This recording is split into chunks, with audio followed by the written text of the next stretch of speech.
ಕಾಂಗ್ರೆಸ್ ಪಕ್ಷದ ಮುಖ್ಯಮಂತ್ರಿಗಳಾಗಿ ಸನ್ಮಾನ್ಯ ಸಿದ್ದರಾಮಯ್ಯನವರು ಮೊಟ್ಟ ಮೊದಲು ಪ್ರಮಾಣ ವಚನ ಮಾಡಿದ ಮೊದಲನೇ ದಿನ ನಾನು ಮಾತು ಕೊಟ್ಟಿದ್ದೇನೆ, ನುಡಿದಂತೆ ನಡೀತೀನಿ ಅಂಥೇಳಿ ಅನ್ನಭಾಗ್ಯದ ಕಾರ್ಯಕ್ರಮವನ್ನು ಜಾರಿಗೆ ಮಾಡಿದ ಭಾರತ ದೇಶದಲ್ಲಿ ಮೊಟ್ಟ ಮೊದಲ ರಾಜ್ಯ ಅಂದರೆ ಅದು ಕಾಂಗ್ರೆಸ್ ಸರ್ಕಾರ, ಕರ್ನಾಟಕದ ಮುಖ್ಯಮಂತ್ರಿ ಸಿದ್ದರಾಮಯ್ಯನವರು ಅನ್ನೋದನ್ನು ಇಡೀ ಭಾರತ ದೇಶದಲ್ಲಿ ಮೊಟ್ಟ ಮೊದಲಿಗೆ ಮಾಡಿದಂಥ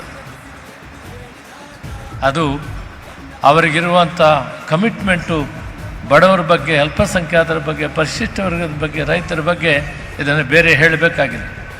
ಅಷ್ಟೇ ಹೇಳಿದೆ, 2013ರಲ್ಲಿ ಮೊಟ್ಟ ಮೊದಲ ಬಾರಿಗೆ ಭಾರತದಲ್ಲಿ SC/STಗೆ ಜನಸಂಖ್ಯೆ ಆಧಾರದ ಮೇಲೆ ಬಡ್ಜೆಟ್ನಲ್ಲಿ 24.1% ಮಾಡಿ ಇತಿಹಾಸದ ಪುಟಗಳಿಗೆ ಹೋಗಿದ್ದಾರೆ ಸಿದ್ದರಾಮಯ್ಯನವರು. ಇದು ನಾನು ಭಾರತ ಸರ್ಕಾರದಲ್ಲಿ ಮಂತ್ರಿಯಾಗಿದ್ದಾಗ, ಪಾರ್ಲಿಮೆಂಟ್ ಸದಸ್ಯನಾಗಿದ್ದಾಗ ಪಾರ್ಲಿಮೆಂಟಲ್ಲಿ 3 ಸಾರಿ ಹೇಳಿದ್ದೇನೆ.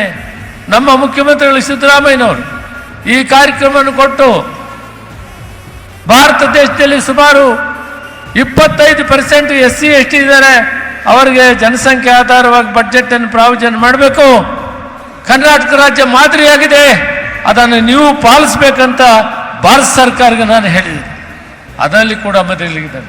ಇವತ್ತು ಏನು 5 ಗ್ಯಾರಂಟಿಗಳನ್ನು ಕೊಟ್ಟಿದ್ದಾರೆ, ಮೊಟ್ಟ ಮೊದಲೇ ಕ್ಯಾಬಿನೆಟ್ನಲ್ಲಿ ಪ್ರಮಾಣ ವಚನ ಆಗಿದ ಮೊದಲನೇ ದಿನ ಕ್ಯಾಬಿನೆಟ್ನಲ್ಲಿ 5 ಗ್ಯಾರಂಟಿಗಳನ್ನು ಪ್ರಾರಂಭ ಮಾಡಿ 1 ನಿವೃತ್ತ ಮನೆಗಳಿಗೆ 4 ಗ್ಯಾರಂಟಿಗಳನ್ನು ಜಾರಿ ಮಾಡಿ 5ನೇ ಗ್ಯಾರಂಟಿಯನ್ನು ಕೂಡ ಈ 9 ತಿಂಗಳ ಒಳಗಡೆ ಜಾರಿ ಮಾಡಿರುವಂಥ ಕೀರ್ತಿ ಕಾಂಗ್ರೆಸ್ ಸರ್ಕಾರ, ಸನ್ಮಾನ್ಯ ಸಿದ್ದರಾಮಯ್ಯನವರು ನಮ್ಮ ಅಧ್ಯಕ್ಷರಿಗೆ ಸೇರಬೇಕು.